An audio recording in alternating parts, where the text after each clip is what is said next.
And we can already see how IRA drug price controls are already impacting its members' research and development decisions. Specifically, 78% are expected to cancel early stage pipeline projects. 63% plan to shift research and development away from certain medicines. 95% are expected to develop fewer new uses for medicines because of the limited time available before being subject to government price setting. So, because they can't make as much money, they're not going to spend as much time doing research and development.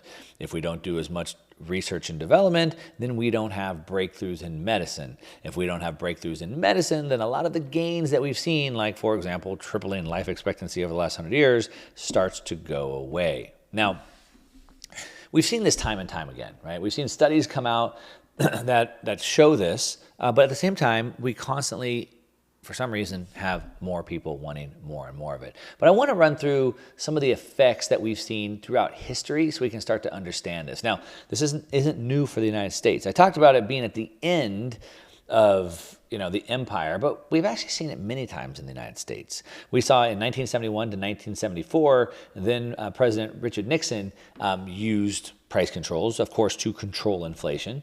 And they imposed both price controls and wage controls because, of course, if you make more money, that's a problem. That's inflationary. As a matter of fact, most people haven't realized that yet, but the Federal Reserve, the central banks, they hate you.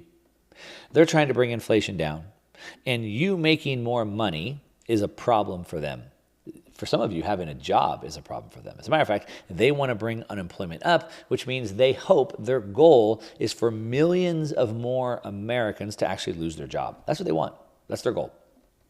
And they want to cap how much you can get paid at your job and how much then those manufacturers or the companies can sell those products for. So we saw that, like I said, in 1971 to 74, they did that. Now, at first, it did seem to slow the rate of inflation because people didn't have as much money. Businesses were not having as much money. But then it ultimately backfired. As a matter of fact, it led to shortages. And if you're even caught up a little bit on Economics 101, you know that all prices are the equilibrium between supply and demand. And so they can affect the supply, the demand side a little bit, but eventually that leads to shortages, which then brings the supply side down. And if the supply side drops faster than the demand, guess what happens? Prices go back up. And that's exactly what happened in the Nixon administration. We saw shortages that happened for goods that were needed, like meat and gasoline and building materials. Now, these shortages led to rationing. So in the 70s, they were literally rationing gasoline. You had to go only to the gas station on certain days.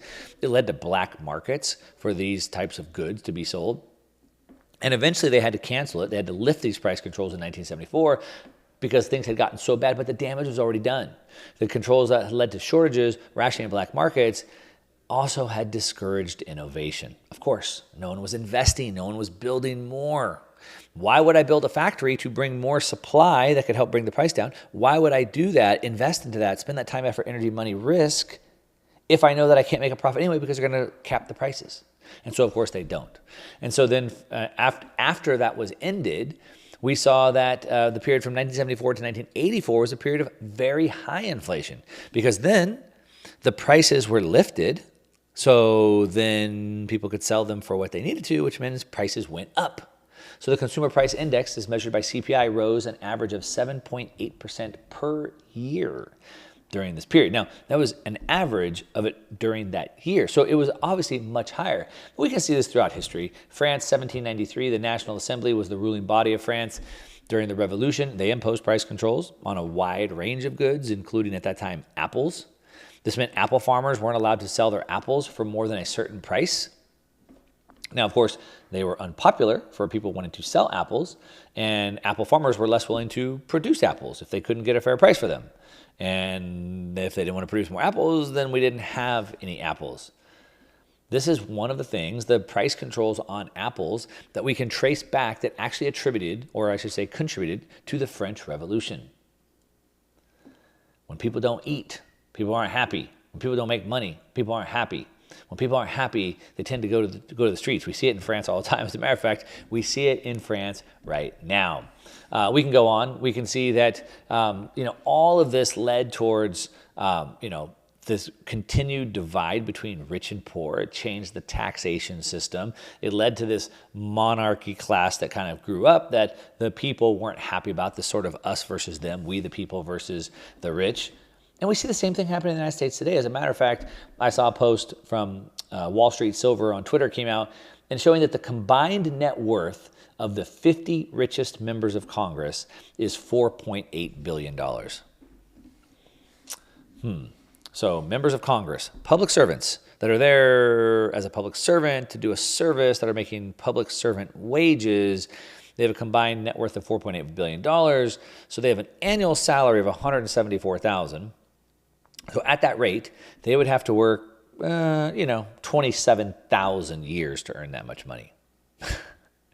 Obviously, well, some of them look like they've been alive for 27,000 years, but they haven't been. And so how the heck did they get that much money? What we can see is at the highest positions of our government, on both sides of the aisle, they're abusing their power for financial gain. Now, again, we can go back through history some more. We can see China in 1953 to 1980. The Chinese government imposed all types of price controls on a wide range of goods and services that led towards shortages. It was the centrally planned economy, Mao's great leap forward, trying to bring the country forward, that constantly caused these types of things to go. Everyone should work on steel. So then in the backyard of everybody's houses, they had smelting pots and they were making steel, which led to massive amounts of pollution and massive amounts of waste being all over the ground. Then Mao's great idea was, to cut down the forest, or his idea was to go kill all the sparrows because they were eating the crops, and then we got overran by bugs. And constantly was trying to affect one thing that caused much bigger problems. And of course, one of the biggest problems was, yes, a lack of goods, and specifically a lack of food.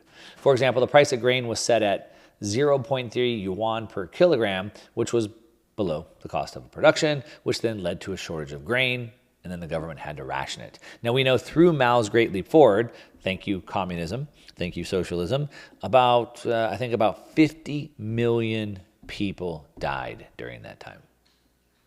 Communism and socialism, it's hard to say exactly, but somewhere have been responsible for about 100 million deaths. 100 million. When you go back through the Bolshevik Revolution in the early 1900s in Russia, through Germany and into Mao's great leap forward, we had about 100 million people died. Many of them, tens of millions of them, directly, murdered as they were opposing the government. But the majority of them died from starvation because of these horrible centrally planned ideas that always tried to control the economy, which always led to price inflation, which always led to price controls, which always led to shortages, which always led to people starving to death. It's sad. It's just the history, though. You have to know this. We saw Venezuela, 2003 to the present. The government's been imposing price controls on all types of goods and services. Venezuela, which was one of the richest countries in the world at the early part of the century, that has massive amounts of natural resources like oil, but yet they just can't seem to get them out of the ground. We see that their current inflation rate is almost 400%. And yet they're still trying to impose price controls.